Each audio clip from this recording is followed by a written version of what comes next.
Hello, hello. What's going on, everybody? Hope everybody's doing well. Get y'all all tilted the right way here. Hope everybody's doing well tonight. What's going on? As you could probably see from the background, I'm in another boat, working on another one. New Garmin trolling motor right there. It's backwards on my screen. I'll get it right in a minute. Oh, right there. New Garmin trolling motor. Garmin Force on this Stratus with Livescope, which is right there. New Livescope on it too. Got a GPS map 1022 on this Joker. We're almost done with it. Almost. I am putting the finishing touches on her tonight, so we're actually just crimping on a few terminals, putting a few terminal connectors on it for the battery so we can power her up. We're ready to rock and roll.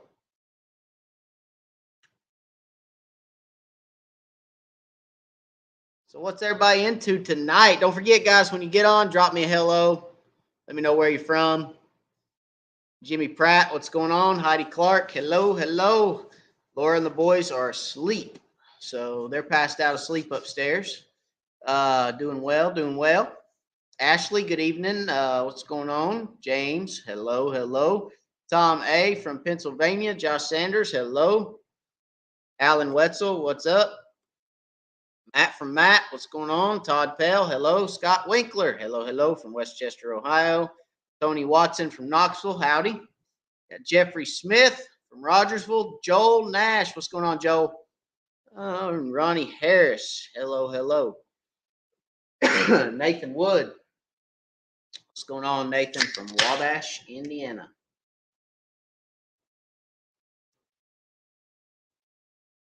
All right. So like I was saying, we're putting a few butt connectors on here, finishing this install up, crimping a few butt connectors on anyway. Already got all the power wires run, got everything run. Just trying to finish it off. Last little touches. Everything, of course, is down in a hole because it's in a compartment. So actually, what I'm going to do is I'm going to move y'all so that y'all don't have to look at my back while I do it. All right. So, hope everybody had a good weekend, had a good week this past week.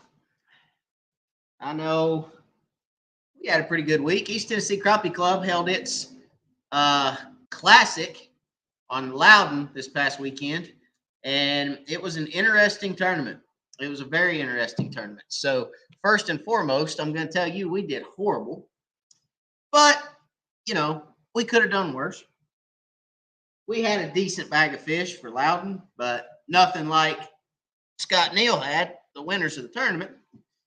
And we're going to kind of walk through that and talk through that and where we messed up and why we messed up, but we messed up. So, you know, when you mess up, you learn from it, right? And I know exactly why we messed up. I'm going to talk about it tonight. Because I like to talk about it. Isn't that right? Everybody knows I like to talk. So, winners of the tournament had over 11 pounds with 7 fish. And they caught those fish suspended in open water, in deep water, right? Well, they caught those fish on the south end of the lake, and we went north. Why did we go north? Because we were looking for spawning fish. But I've told you guys in the past several times that Loudon is actually one of the last lake or the first lakes to spawn. Loudon is one of the first lakes to spawn in East Tennessee. Why is that? Well, because the water is dirty and the water heats up quicker. So, with that being said, anybody tell me what this is real quick? Heat shrink tubing. I love heat shrink tubing. Heat shrink tubing adds that little extra touch to your installs. Everything's nice and clean. There's not a whole lot of extra wire hanging around, just flapping around. Heat shrink tubing, I love it. Goes on all my connections, especially marine connections. Anyway, Loudon is one of the first lakes to spawn because it's dirtier than most of the lakes in East Tennessee, so it warms up quicker. Well, we had the winter that we had here in East Tennessee, and we were thinking, the fish have got to be spawning or dadgum near it. We never really considered what lake we were fishing, and we went north looking for spawning fish. Well, it was about halfway through the day when we realized that a lot of the females we were catching had already spawned out. So we're sitting there catching spawned out fish when we needed to be catching fish that were fat and full of eggs. So what do? That's when we decided to start going south. Well, we didn't make it far enough south before the end of the tournament. But most of our fish had already spawned out. And the team that went south onto the south end of the lake, north end of the lake's typically shallower in East Tennessee.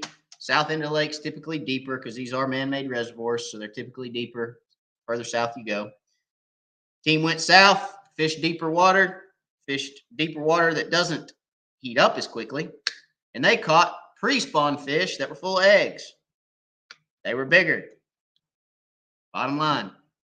So, there again, you win some, you lose some, but all in all, it was a good tournament, and congratulations to the team that won. They thought about it, we didn't. That's how it goes. How tournament fishing is sometimes. But nonetheless, we had a good time. Caught a lot of fish, caught a ton of fish, just didn't catch the right fish. And that's the difference in winning and losing, guys. Catching the right fish. Not necessarily the most, but catching the right fish. So there's always next year. We'll hit it hard again. But nonetheless, very good tournament. And it was the Classic. So we will have to wait until, I guess, August of next year to go back after them. Try it again.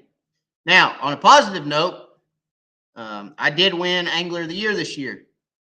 So, Angler of the Year, we won Angler of the Year last year, and I won it again this year. So, that's a positive. Positive out of the negative, right? So, really, really excited to win that. Anytime you can win an Angler of the Year against the guys in East Tennessee Crappie Club, it's a good year. So, that is a positive out of the negative, but guys, don't ever underestimate different ends of the lake because fish will spawn different on either end of the lake. Okay.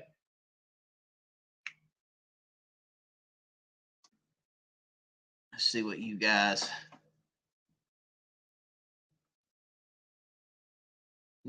are saying. Still ice fishing for crappie in northern Minnesota. Yeah, I bet you are. Derek said he's still ice fishing. This year has just been really weird.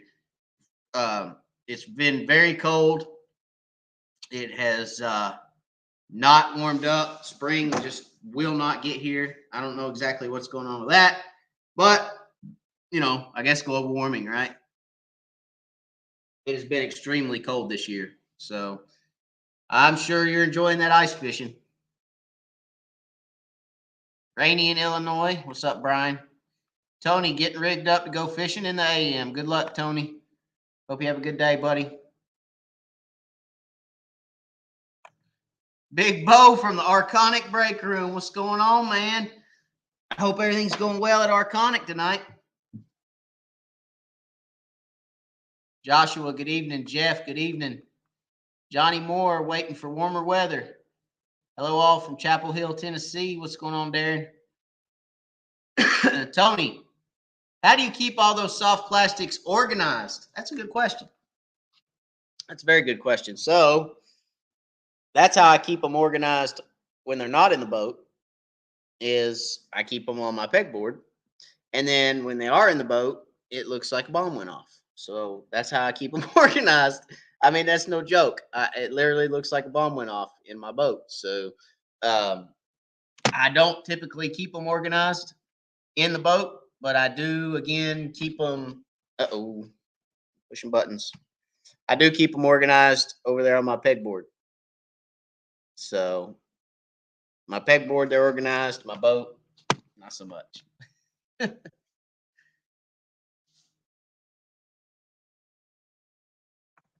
Larry, what's going on?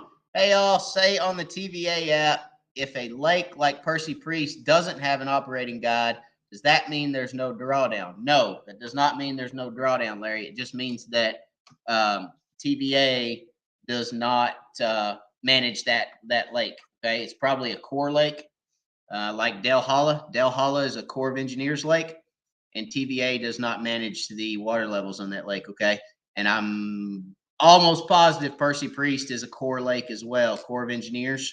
TVA does not have um, an operating guide for it either. So that is why. But you can find those operating guides online if you look for them in the right places.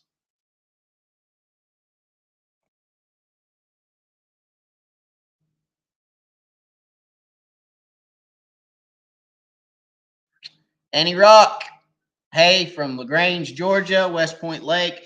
Nice video of the tournament. Yeah, thank you. If you guys hadn't seen the ACC video, I did put an ACC video out. A lot of the footage that I got for the ACC tournament, I couldn't use because the wind was so bad. Like, I literally fished a lot of open water, and the waves and the wind were so bad. All you could hear was the wind and the waves slapping the bottom of the boat. It was literally all you could hear. So, a lot of that footage I was unable to use, unfortunately. But I did get footage of the actual big fish that I caught. Unfortunately, when I got hit her up to the side of the boat, I stepped back into the floor, and you kind of lost sight of me there too. But you got to see the picture of her, right? So, um, and I was super excited about that. Won a little cash, and it was a good tournament. So, nonetheless.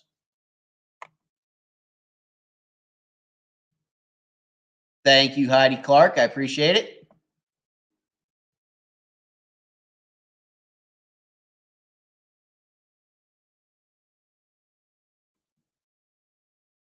Where would you fish on a lake that the water is really high?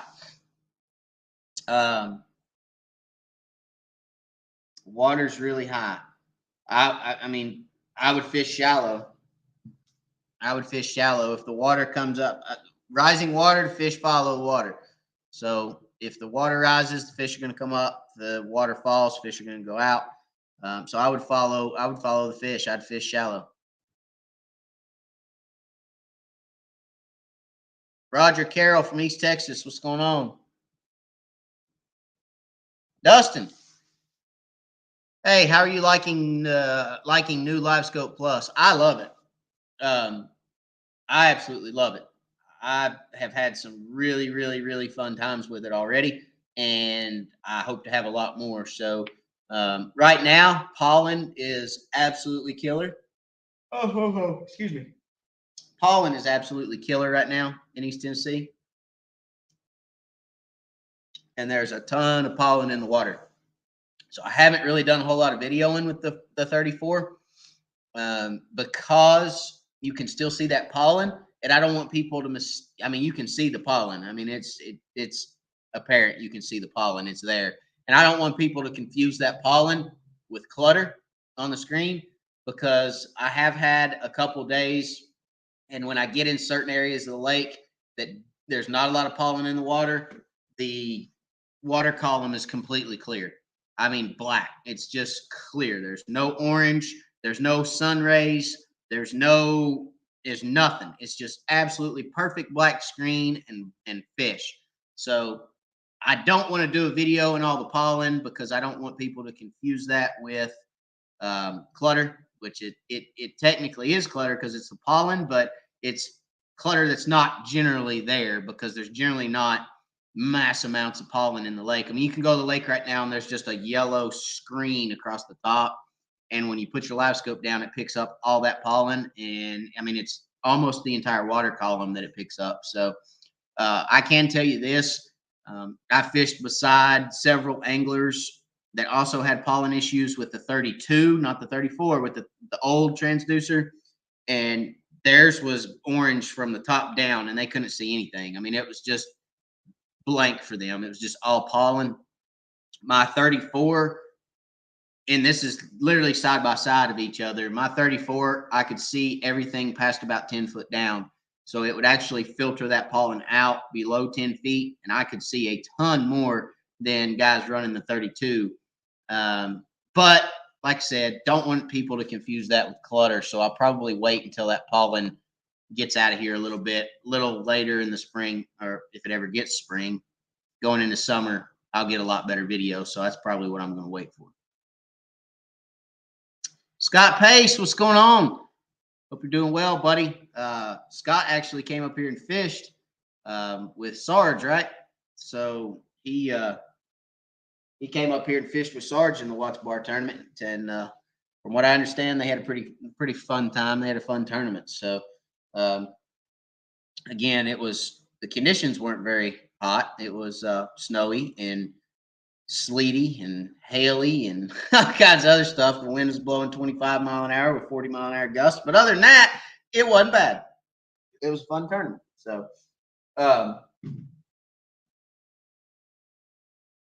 yeah, that's been our entire spring. Is nothing but a bunch of heavy winds and rain. So hopefully that'll change soon. I hope. Watts Bar wasn't too bad. Or not Watts Bar. Loudon this past weekend, they called for rain. It rained on me the entire way to the boat ramp. And then when I got to the boat ramp that morning to put the boat in, it stopped raining. And it didn't rain the rest of the day. So the weather wasn't too bad at Loudon. The weather was actually decent. And it wasn't too windy. So we got a good weather day. It just, wrong section of the lake for us.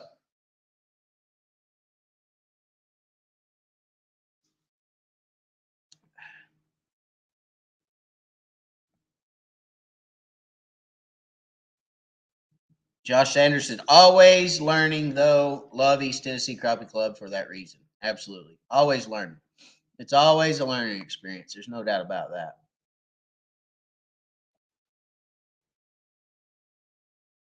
So I know there's a lot of you guys that have rather ordered a 34, the new Livescope Plus, or you're waiting for the 34. I know that I've got several guys waiting too that I'm going to be doing installs for, and they're waiting. But I do know there's some units that are shipping out this month, and I know there's some shipping out early next month. But here's what I'll tell you guys, okay? There's the possibility that if you haven't pre-ordered one, or you don't get lucky and find one, on the shelf somewhere at a dealer, there's a real possibility that it could be months before anybody sees one, because there was a lot of people that were allowing back orders and I won't call them back orders. They were allowing pre-orders, and there were guys that jumped all over the pre-order. Okay. So they've got to fulfill those pre-orders first, or should fill those pre-orders first. And then the guys that unfortunately, said, well, I'll wait for a guy or two to get it and tell me, if it's good or not good, or if it's true or not true. There's going to be a pretty decent amount of time, a wait time for a Livescope Plus at this point. But you could always be one of the lucky ones that grabs one up. And if you are, that's great.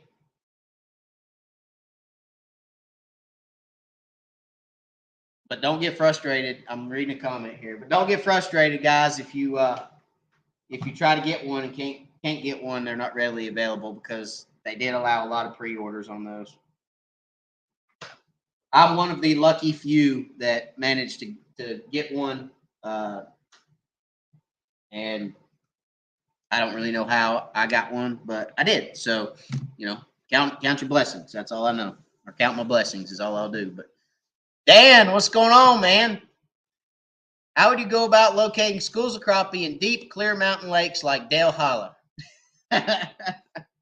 Well, Dan, Dan's asking me that question because Dan is actually heading up the Midwest Crappie Alliance. So if you guys want to know who is behind or in the lead, in charge of the Midwest Crappie Alliance, that is Dan himself. So welcome, Dan. I'm glad you're here, buddy.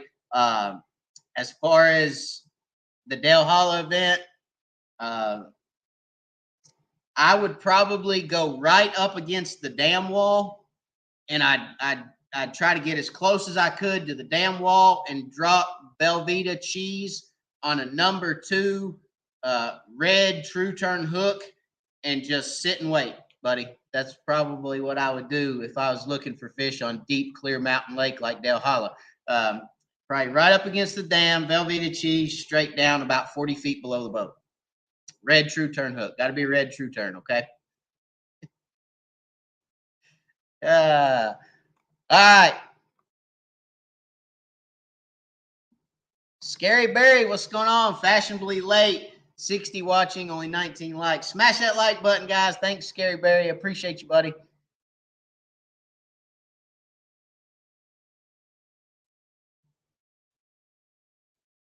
Oh, that's not me, but I personally know Dan. Oh, okay. Well, I can't see the picture, so I thought maybe that was Dan. But okay, well, I'll tell you the truth. If I was gonna go, I'll tell you the truth then.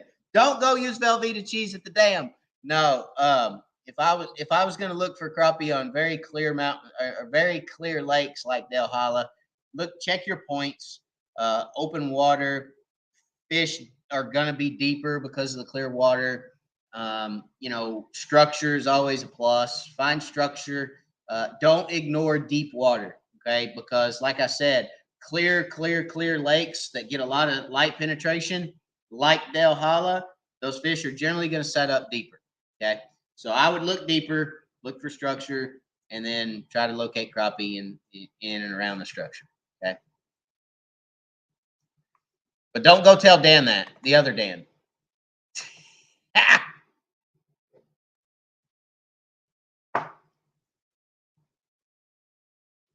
Of course, he already knows all that. But all right, time to heat these things up. The heat gun. Got the heat gun rolling. If it'll get hot enough. I got it on 1, so try not to blow your ears off with my heat gun. I'll just run her on 1 and just take a little bit longer. Let's run her on 2. Hurry up. Oh, now she's getting hot. Oh, yeah. Oh, yeah. That's nice. Oh, yeah. Nothing like good old heat shrink, guys. Keep it nice and watertight. All right. There's 1. Don't ever let your heat gun touch the carpet after you heat your shrink tubing. Don't ever let this touch the carpet, because guess what will happen if it touches the carpet? It will burn a hole in somebody's carpet, and they will not be happy with you. Have I done that? No, not in somebody else's boat. I did it in mine once. Hot. Yeah, I did that in mine once. It wasn't pretty. But, hey, you live, you learn. Ain't that right?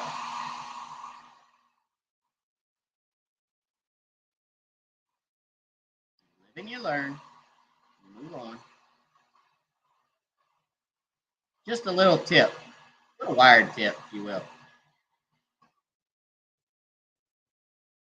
All right, here's 1. There's 1 done. Do, do, do, do.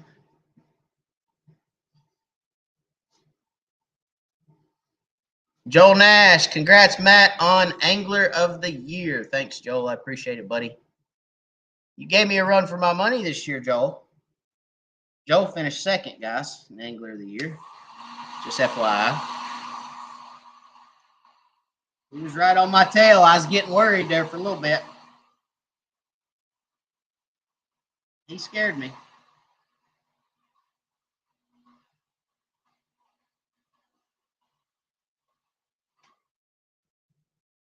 Scary Barry. He said, I got some burn marks in my carpet from the exact thing. Didn't burn through, but it stands out to me. Yeah, mine didn't burn through either, but it does stand out to me a little bit. But mine's in the back of the boat, and it doesn't too much bother me because I hardly ever see it. It's in the back. So doesn't doesn't really doesn't really get to me that bad because I don't ever really hardly see it. Unless I'm back there fooling with a battery or something. We're gonna power this joker up here in just a minute. I get this heat shrink done.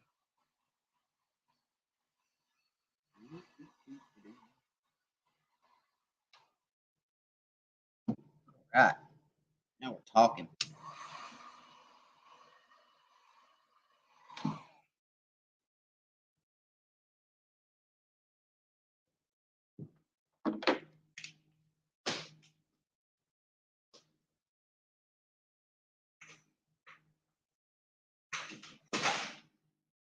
I always take my gun when I'm done with it and put it on the concrete. Again, so that I don't burn something with it. Better safe than sorry.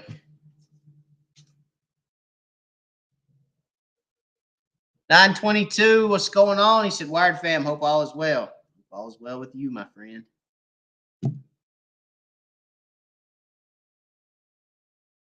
So now that it is going to start warming up at some point, eventually, fish are going to start transitioning from their spawning to post spawn pattern, from a spawn pattern to a post spawn pattern, right? So what does that look like? Well, pretty easy. They're going to move right back out the same way they moved in. They're going to use those creek channels, and they're going to start moving back out to those flats, to that kind of summer feeding ground. And they're going to use those same creek channels to move in and out, okay? So if you found them pre-spawn, your post-spawn pattern should be same areas. Okay, you should find them in those same areas. Now, how long are they going to stay in those same areas? Well, it depends on how quick the water warms up. Okay, if the water, like this year, it doesn't seem to be warming up at all. But if the water doesn't warm up quickly, then they'll stay in those same areas for as long as the water kind of allows them to sit there and be comfortable. Then if the water begins to heat up pretty quick, then they're going to move out to those deeper areas fairly fast. So you just follow them right back out. Now they're going to move to deep brush. They're going to move to the river channel. They're going to move out to main lake flats. They'll feed on main lake flats. So you can start looking for them. If if you can identify some of your spawning areas, some of your spawning bays, and you know where there's structure that is in between those spawning bays and the main channel, you can generally find them there post spawn. Fish, there's always going to be a lull after the spawn where those fish just are kind of lethargic. They're not feeding. They're not really doing a lot. That's because they spend a lot of energy during the spawn, and then after that small short lull period, they're really going to start feeding heavy. Okay, so you're really going to start getting active fish. Several weeks after, or a couple weeks after they spawn, because they're going to be out there trying to feed back up, get their energy back, and they're going to be feeding up for summer. And then, of course, in the summer months, those fish, August is probably the hardest because they've just been beat on with hot water. They just are depleted in August. But one of my favorite times to fish is June and July. May, June, and July. Let me say that. May, June, and July, because fish are generally through the spawn. They're back into a pattern, if you will. Those fish are generally very patternable in those months, and you can get those fish to eat anything. I mean, you can throw just about anything in front of those fish, and that's when they're their most active because they're feeding back up from the spawn and the water's warm, so they're just more active in general because the water's warmed up. Okay. So again, some of my favorite months to fish, May, June, and July. And you can bet I will be out there May, June, July as many times as I can. And that's when I love to take my kids fishing. I love to take my kids fishing during those months. There's a lot of guys that don't fish during those months. They don't fish for crappie, so they just get left alone a little more. You can generally find a lot more fish on brush piles and on points, out in open water, schools floating around. You can generally find a lot more fish. And they're generally more active. So it's a very, very, very good time to go and take your kids for sure. Darren, been using Livescope and EcoMap Ultra 122 SV for a few months. I've never updated. If I do I need to load last few updates in sequence or just the latest one? Just the latest one. When you download the latest one, it's going to add everything from the previous updates as well. So let's say you skip 5 updates, guys. You can do the 6th one, and it uploads everything prior as well. It will compare your current software to what you're uploading to, and it'll fill the gap. All right.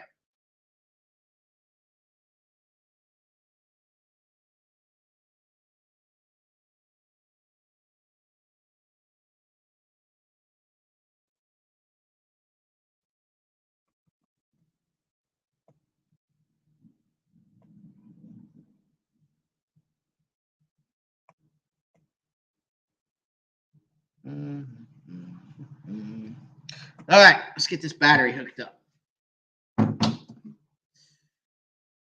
Let's put the battery on her.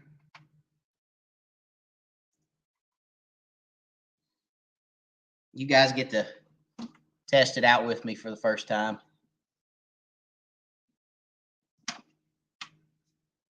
Make sure she works. That's the most important thing, right? Is that it works. Now, actually, this unit may power on by itself. We'll see. The reason I say that is because it's a GPS map. I know the 1222 powers on by itself. Let's see if the 1022 does. I can't remember. When you hook the 1222 to power, it turns on. Hey, the 1022 does too.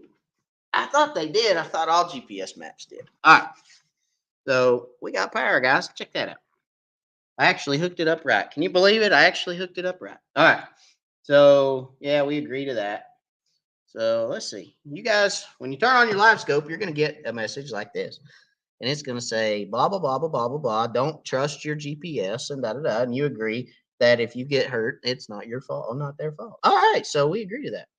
All right. So, United States. We want it to be United States. We want it to be in English because we're not reading in Spanish tonight. The store demonstration, we want to leave that off. And we want okay there. We're running a power boat. This is a power boat. We're on Eastern time, so we're going to go to Eastern time down here. Select that.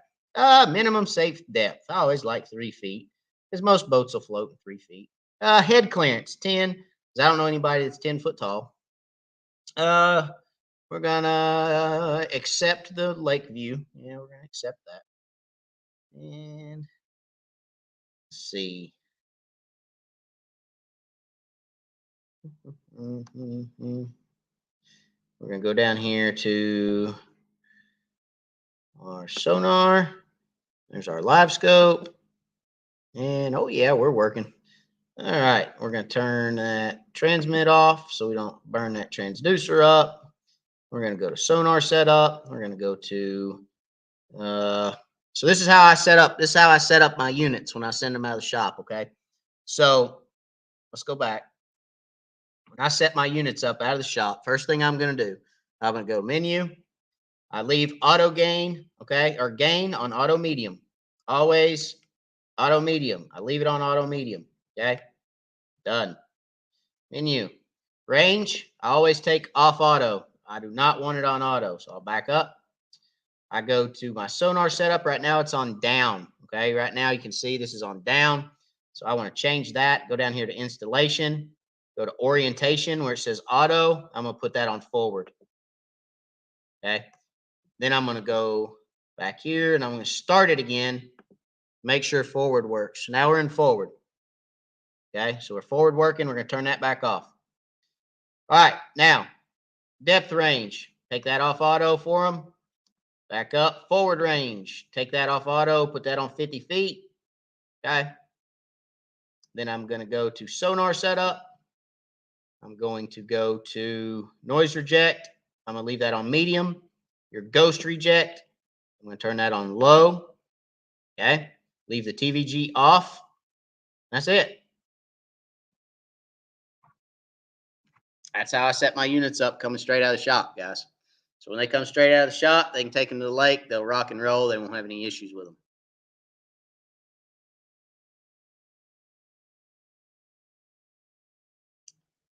All right. When is the tournament for Dale Holla? It is November of this year. It's a 3-day tournament, and it is a Thursday, Friday, and Saturday. November the, hang on a second, I'll tell you. Yeah, I think I will. Hey, there we go. Is November the 9th or 10th, 11th, and 12th is the tournament. Not November 10th, 11th, and 12th. And that will be on Dale Holla again.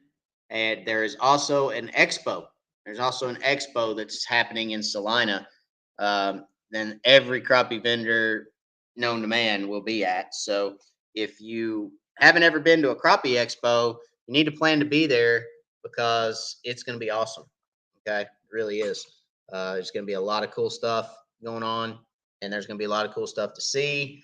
So if you are going to be anywhere in the Tennessee area or the Salina, Tennessee area, Nashville area is where it's kind of at north. It's kind of northeast of Nashville, but you got to come check it out because there's going to be a ton of really cool vendors there. Okay. Everybody who's everybody in the world of crappie fishing, right? You know how that is? All right. So let's turn off. Let's turn this unit off. Oh, wait a minute. First of all, we got to take it off auto turn on because I don't like that. I don't ever like to leave it on auto where it turns on automatically when it gets hooked to the battery because I'm always afraid I'm going to send one out of here and somebody's going to kill their battery. And then they're going to be mad at me because I didn't tell them about it. So I always turn that off. Faux show. Faux show. Dun, dun, dun, dun, dun. System auto power up. Off.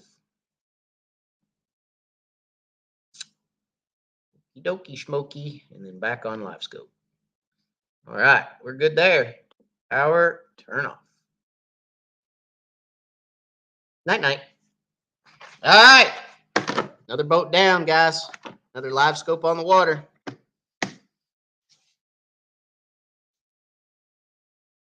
Hey, and I'll tell you guys something.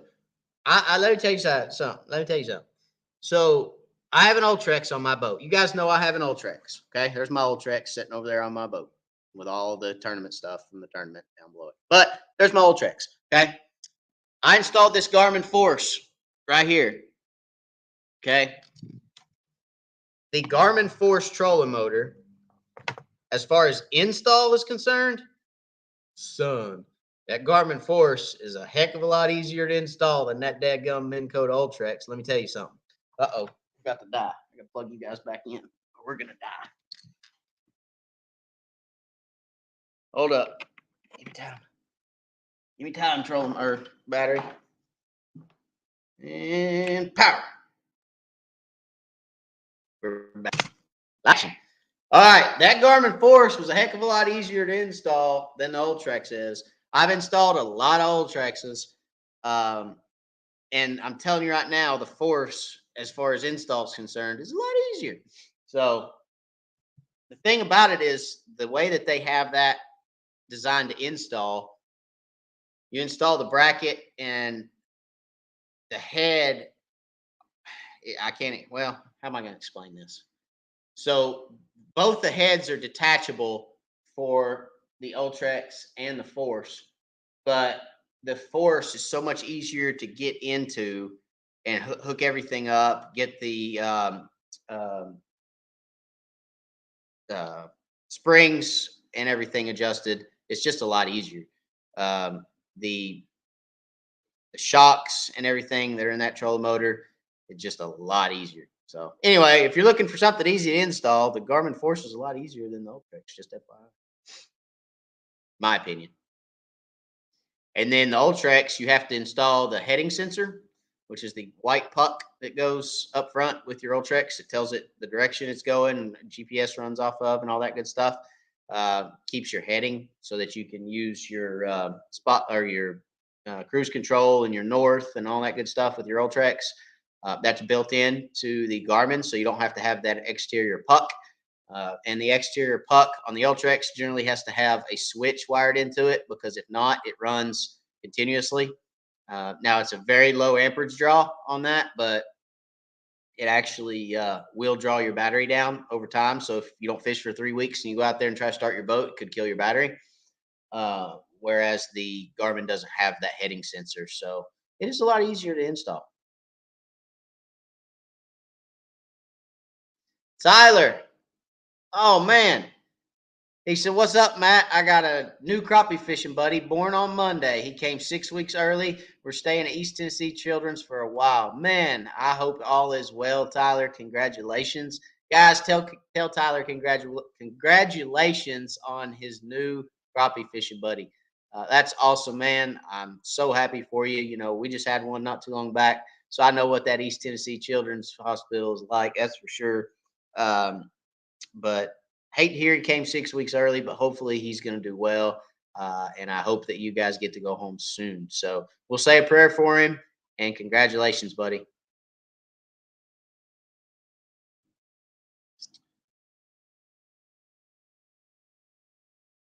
Marcus May.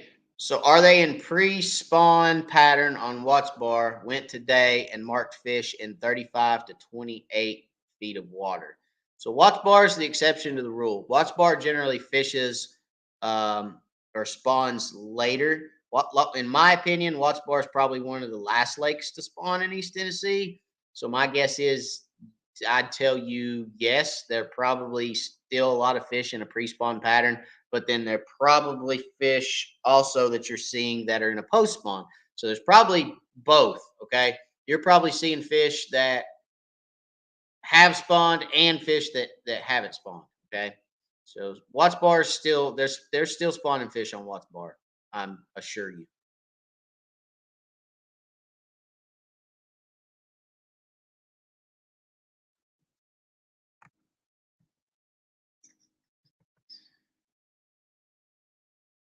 Tom, have you heard anything about those still slip float bobbers? No, I have not. I keep messaging them, and I'm hoping for a response, but I haven't yet got one. So I keep sending emails and keep sending emails, keep sending emails. I've sent about 35 as of today, and I hope that eventually I'll get through to somebody that'll go, yeah, we'll just make something to shut him up.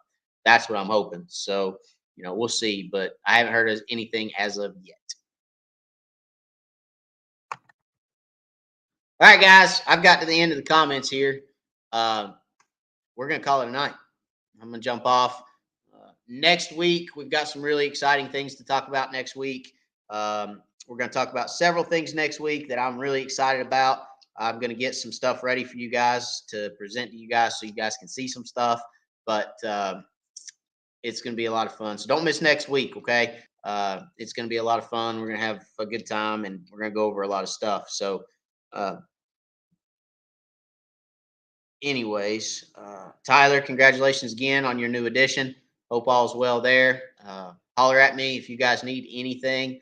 Uh, my wife would be more than happy if you guys need anything. We're not far from you guys, okay? So if you guys need anything, I know how it is when you're up there at the hospital.